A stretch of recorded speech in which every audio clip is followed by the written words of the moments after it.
क्या आपको लगता है कि आपके करियर में सिर्फ आपको हार्ड वर्क करना ही काफ़ी है, या आपको कभी-कभी ऐसा लगता है कि आप बहुत ज़्यादा मेहनत कर रहे हो, आप अपना बेस्ट दे रहे हो, फिर भी आपको प्रमोशन या सक्सेस नहीं मिल पा रही है? आज हम आपको 2 लोगों की कहानी सुनाने वाले हैं, एक है रोहन और दूसरी है प्रिया।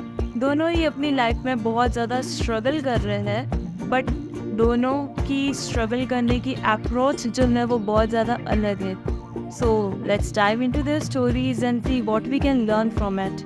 ये है रोहन की कहानी। रोहन स्टार्टिंग से अपने करियर के स्टार्टिंग से ही बहुत हार्ड वर्क करता आ रहा है। वो अपने प्रोजेक्ट्स को डेडलाइन से पहले ही पूरा कर लेता है, अपने बॉस को इम्प्रेस करता है, लेकिन फिर भी जब एक बड़े प्रमोशन की बात आती है तो रोहन को प्रमोशन नहीं मिलती है। रोहन सोचता है कि उसके एफर्ट्स काफ़ी नहीं है, इसलिए वो दूसरी बार एक और बारी चांस आता है प्रमोशन का। वो फिर से अपने एफर्ट्स लगाता है, इस बार थोड़े और एफर्ट्स लगाता है, बट दूसरी बार भी उसे प्रमोशन नहीं मिलता है। तो वो और डिमोटिवेटेड हो जाता है और उसके बाद उसे लगता है कि शायद प्रमोशन मेरे बस का ही नहीं है। रोहन ने हार मान ली थी और फिर वो वही काम करता जो वो स्टार्टिंग से कर रहा था।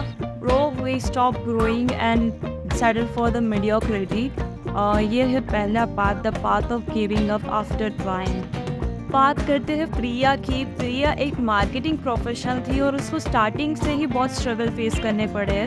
तो जब उसकी प्रमोशन का टाइम आया तो उसे भी प्रमोशन नहीं मिली, फिर भी उसने गिव अप करने का नहीं सोचा, उसे और ट्राई किया, अपना और लेवल बेस्ट की।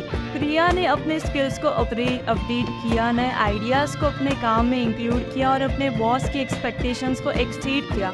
दूसरा प्रमोशन का चांस आया तब उसे सक्सेस मिली। उसे कंसिस्टेंटली अपना बेस्ट दिया, चाहे कितने भी फेलियर्स हैं। प्रिया ने हार नहीं मानी और अपने पैशन और मेहनत से अपने करियर को आगे बढ़ाया। ये है दूसरी बात, the path of not quitting. समझ गए होंगे कि रोहन और प्रिया की कहानियों में क्या फ़र्क है। रोहन ने जो पाथ चुना था वो उसमें पैशनेट होके नहीं चुना था, इसलिए रोहन जो है वो हार्ड वर्क करता था, बट थोड़े टाइम बाद में उसकी विल पावर कम हो जाती थी क्योंकि वो पैशनेट नहीं था अपने काम को लेके। बट प्रिया हार्ड वर्क के साथ साथ में वो पैशनेट थी अपने काम को लेके। एक बार हार मानने के बाद में, एक बारी फेल होने के बाद में उसने गिव अप नहीं करा और फिर भी वो आगे बढ़ती रही, because she was passionate about her work. और वो अपने काम में अपना 1 लेवल % आगे देती थी, अपनी बॉस के एक्सपेक्टेशंस को 1 लेवल ऊपर लेके जाती थी उसका काम।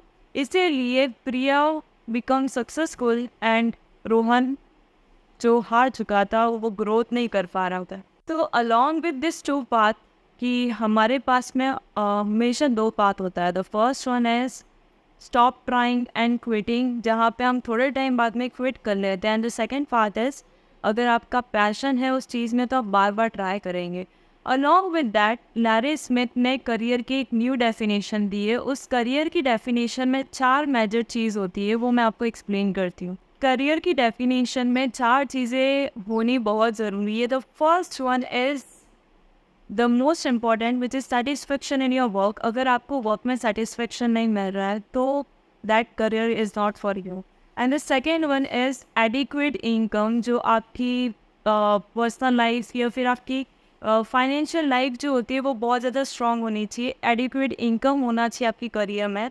The third one is freedom, आपको फ्रीडम पूरी होनी चाहिए ताकि आप 9 to 5 में बंध ना जाए। And the fourth thing is which is the most important, which is impact on world, कि आपका काम सिर्फ आपके लिए ना हो, वो पूरी वर्ल्ड में थोड़ा बहुत इम्पैक्ट क्रिएट करे। अब सवाल ये है कि आप अपने करियर में कौन सा पाथ चुनेंगे। क्या आप रोहन की तरह थोड़े टाइम बाद में फेलियर फेस करने के बाद में क्विट कर देंगे, या प्रिया की तरह आप कंसिस्टेंटली ट्राई करेंगे बिकॉज आप अपने वर्क में पैशनेट होंगे।